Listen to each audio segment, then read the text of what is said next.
వేల గ్యాప్ మధ్య కూడా వాళ్ళ కాంగ్రెస్ పార్టీలో పెద్దగా ఆయనను పట్టించుకుంటలేరంట. ఈయనకు అంత అవసరమా అనేసి ఒక ఇంపార్టెంట్ అంశం వచ్చినప్పుడు దాన్ని ట్వీట్ చేసినాం. కానీ ఆ ట్వీట్కే ఎంత ఉక్కిరి బిక్కిరి అయిపోయారు సంపత్ కుమార్ గారు అంటే, ఇక హుటాహుటిన గాంధీ భవన్లో ప్రెస్ మీట్ పెట్టి బీఆర్ఎస్ నాయకులు ఐప్యాడ్లు పట్టుకుంటారు, ఇవ్వండి మీకోసమే తెచ్చిన ఐప్యాడ్, ఎందుకంటే ఈ ఐప్యాడ్తోనే మీ భాగవతాలన్నీ బయటపడుతున్నాయి. ఐప్యాడ్ చూడగానే మరి సంపత్ కుమార్ గారు గంత ఎందుకు భయపడుతున్నారో కానీ ఇలా ఈ ఐప్యాడ్ నుంచే మీ భాగవతాలన్నీ కూడా బయట తీసినాం. అగ్గి ముట్టుకుంటే మసి అయిపోతారు అనేసి, మసి కాదు వాళ్ళు అక్కడ సంపత్ కుమార్ గారిని ముట్టుకుంటే అగ్గ్యో ఏమో తెలియదు కానీ మట్టి అయిపోతారు, ఎందుకంటే మొత్తం మట్టి దందానే, ఆయన పెయ్యి మొత్తం మట్టి దందానే, ఆ మట్టి పైసలే. నంబర్ 1 చాలా ఇంపార్టెంట్ అంశం, ఎందుకంటే ఏఐసిసి సెక్రటరీ వారి హోదా రాహుల్ గాంధీ గారికి సన్నిహితంగా వాళ్ళ టీం సభ్యులు ఏఐసి సభ్యులను వేసుకుంటారు. సో రేవంత్ రెడ్డి గారు వీరి రికమెండేషను, వీరు అట్లా ఏఐసిసి సెక్రటరీగా జాతీయ హోదాలో ఉన్నారు. అప్పుడప్పుడు ఇతర రాష్ట్రాల్లో ఎన్నికలు ఉన్నప్పుడు కూడా ఇన్ఛార్జ్గా వేస్తారు సంపత్ కుమార్ గారిని. మరి మీనాక్షి నటరాజన్ గారు సమాధానం చెప్తారా, లేదు ఏఐసిసి నాయకులు ఎవరన్నా సమాధానం చెప్తారా, లేదు మరి రాష్ట్ర ముఖ్యమంత్రి అలియాస్ హోంశాఖ మంత్రి రేవంత్ రెడ్డి గారు ఏమన్నా సమాధానం చెప్తారా?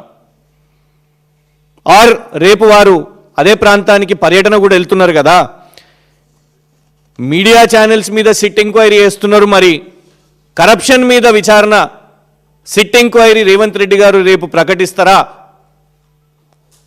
ఎందుకంటే శ్రీ భ్రమర ఇన్ఫ్రాస్ట్రక్చర్ వాళ్ళు పోలీస్కి రాసిన ఫిర్యాదు ఇది.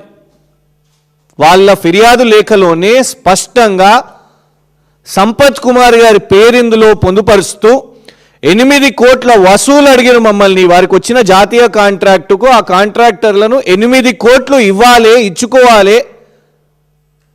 ఒకవైపు 300 కోట్ల డెకెన్ సిమెంట్స్ గతంలో చూసినాం, మంత్రి గారి ఇంటి ముందే రోడ్డు మీదే పంచాయతీ, టాస్క్ ఫోర్స్ పోలీసులు ఒక కాంగ్రెస్ మంత్రి కొండా సురేఖ గారి ఇంటికి పోయారు. ఏందబ్బా అని అంటే డెకెన్ సిమెంట్స్ అనే ఒక పారిశ్రామికవేత్తను తుపాకీ పెట్టి 300 కోట్లు వసూలు చేసే ప్రయత్నం చేసిర్రు అని, దాని మీద ఎఫ్ఐఆర్ లేదు. ఇవ్వండి ఇంకొకటి అలాంటి సంఘటన, ఇందులో స్పష్టంగా పోలీస్ కంప్లైంట్ లెటర్ కూడా ఉన్నది. 8 కోట్లు సంపత్ కుమార్ గారు వారి అనుచరులతోని మారణాయుధాలతోని మమ్మల్ని ఏమంటారంటే, ఓ వీళ్ళు ట్విట్టర్లో ఆయుధాలు పెట్టినరు ఇది అది అనేసి మమ్మల్ని అన్నారు సంపత్ కుమార్ గారు.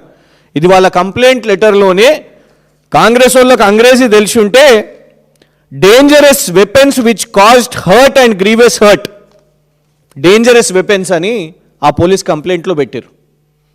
మరి దీని మీద రేవంత్ రెడ్డి గారు సిట్ విచారణ చేస్తారా? ఇవాళ ఎవరికన్నా కాంట్రాక్ట్లు వస్తే మనం కదా దేవునికి వెళ్ళి తిరుపతికో లేకుంటే యాదాద్రికో వెళ్ళినప్పుడు హుండీలో వేసినట్టు ఫస్ట్ కాంగ్రెస్ నాయకులకు హుండీలో పైసలు వేయాలనంట. 8 కోట్లు ఫస్ట్ అక్కడ చేస్తేనే ఆ తర్వాత పనులు మొదలు పెట్టాలనంట. లేదంటే ఇక నానా బూతులు అవన్నీ కూడా మేము ఇవాళ ప్లే చేయలేము, ఎందుకంటే ఆ బూతులు మీ ఛానల్స్ కూడా వేయలేరు, వేస్తే మళ్ళీ రేవంత్ రెడ్డి గారు మీ మీద కేసులు వేస్తారు, అన్నీ బీప్లే పడతాయి. మేము అందుకే ఏమంటున్నామంటే సిట్టు విచారణను మీరు ఆదేశించండి, ఆ యొక్క అన్ని ఆడియో రికార్డింగ్స్ని ఎమ్మెల్యే గారు మొత్తం కూడా హ్యాండ్ ఓవర్ చేస్తారు.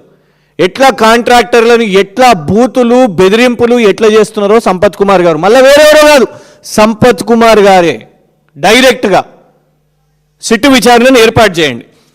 ఇది శ్రీ భ్రమర ఇన్ఫ్రాస్ట్రక్చరు ఏదైతే వాళ్లకు అక్కడ NH-44లో వాళ్లకు కాంట్రాక్ట్ వచ్చిందో, రోడ్డు కాంట్రాక్ట్ వచ్చిందో, వాళ్ళ నుంచి బెదిరింపు యొక్క పోలీస్ ఫిర్యాదు, ఇది పోలీస్ కంప్లైంట్. ఇది సంపత్ కుమార్ గారి ఎలక్షన్ అఫిడవిట్, మొన్న పోటీ చేసినప్పుడు ఎన్నికల అఫిడవిట్ ఇది. అయితే ఇందులో వారి సతీమణి మహాలక్ష్మి గారు ప్రభుత్వ ఉద్యోగి, టీచర్ అమ్మ, ఇక స్కూల్కు రెగ్యులర్గా వెళ్తున్నారో లేదో నేను ఇక ఆ అంశంలోకి వెళ్ళా, చాలా చిన్న విషయము, వాళ్ళు ఏదో మేనేజ్ చేసుకుంటున్నారంట. కానీ ఇక్కడ ఎలక్షన్ అఫిడవిట్లో agriculture land, non agriculture land అన్నప్పుడు మొత్తం నిల్లు నిల్లు నిల్లు నిల్లు నిల్లు, అసలు అరే పాపం ఏమీ లేదు అన్నట్టే మొత్తం నిల్లు నిల్లు నిల్లు అని పెట్టిర్రు ఇది మొన్న. కానీ ఇది ల్యాండ్ డీటెయిల్స్ రిపోర్ట్.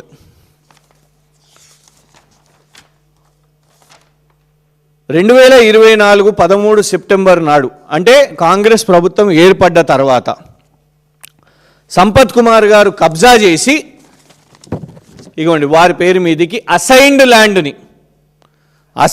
ల్యాండ్ని సతీమణి గారి పేరు మీద పట్టాదార్ SS Mahalakshmi, husband's name SA Sampath Kumar, assigned భూమిని కబ్జా చేసుకొని ఇవాళ వారి సతీమణి గారి పేరు మీదకి ఇవాళ సంపత్ కుమార్ గారు రిజిస్ట్రేషన్ చేయించేసుకున్నారు. దీని మీద కూడా సిట్టు విచారణ చేయండి. ఇది 2 ఎకరాలు. ఇట్లా ఇంకా బేనామీల పేర్ల మీద మస్తున్నాయి. ఇన్సైడర్ ట్రేడింగ్లు అవన్నీ కూడా చేస్తున్నారు. సయ్యద్ బాషా అవన్నీ కూడా బయట పెడతారు మీ ముందు. ఇటు సతీమణి గారితో కబ్జాలు పాపం వారి పేరు మీద ఇది చేపియడం. గ్లోబెన్ ఇండస్ట్రీస్ ప్రైవేట్ లిమిటెడ్ వారు పాపం అన్న మొన్న ఐప్యాడ్ ఎందుకు తీస్తున్నారు, బీఆర్ఎస్ నాయకులు ఐప్యాడ్ చూపిస్తున్నారు అని అంటే అదే ఐప్యాడ్లోకి వెళ్ళి మినిస్ట్రీ ఆఫ్ కార్పొరేట్ అఫేర్స్కు పోయినాం. ఈ కంపెనీ అసలు రిజిస్టర్ అయి ఉన్నదా అని చూస్తే గ్లోబెన్ ఇండస్ట్రీస్ ఏదైతే ఉన్నదో దానికి డైరెక్టర్ సంపత్ దీపక్ ప్రజ్ఞ సందెపోగు, అంటే స్వయాన సంపత్ గారి అబ్బాయి ఈ కంపెనీకి డైరెక్టర్. ఇది తెలంగాణ వైద్య విధాన పరిషత్ యొక్క కాపీ. ఇది వాళ్ళ సర్క్యులర్, డేటు 7 జూలై 2025.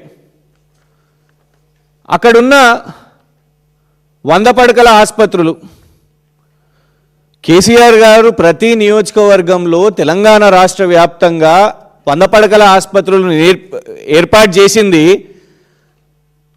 సామాన్య ప్రజల కోసం, తెలంగాణ ప్రజల కోసం, కాంగ్రెస్ వాళ్ళ కుటుంబ సభ్యుల కోసం కాదు.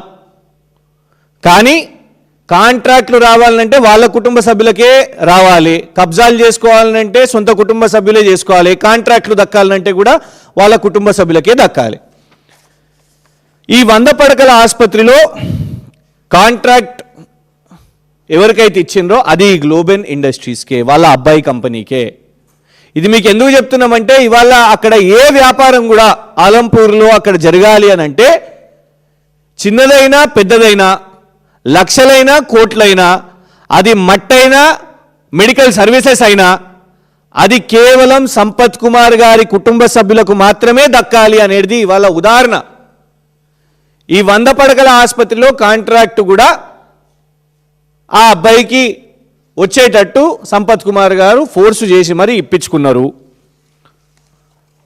మీరు అనొచ్చు అది నేరమా, అరే వాళ్ళ అబ్బాయి వ్యాపారం చేయొద్దా అని అంటే, ఒకటేమో ప్రభుత్వంలో ఉన్నారు కదా, వారిగా వ్యాపారం చేసుకుంటున్నారు, అదే పనిలో ఉన్నారు అందరూ, మంత్రులు అదే పనిలో ఉన్నారు, సెటిల్మెంట్లల్లా దందాల పనులల్లా ఈయన కూడా అదే పనిలో ఉన్నాడు. కానీ నేరం ఏంటిదంటే 9 నెలల నుంచి అందులో 104 ఉద్యోగులు ఎవరైతే పనిచేస్తున్నారో సుమారు 25 మంది 9 నెలల నుంచి వాళ్లకు జీతాలు కూడా ఇస్తలేదు.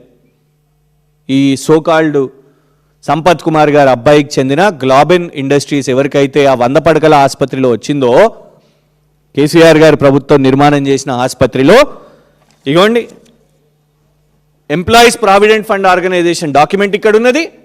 Assistant commissioner of labour Jogulamba Gadwal జిల్లాకు ఆ యొక్క ఉద్యోగులందరూ కూడా రాసిండ్రు. ఈ గ్లోబెన్ ఇండస్ట్రీస్ అనే వాళ్ళు, దాని పేరు కూడా ఉన్నది మీకు, ఇవన్నీ కూడా మీకు మీడియా వాళ్ళకి అందరికి కూడా ఈ కాపీస్ ఇస్తాం.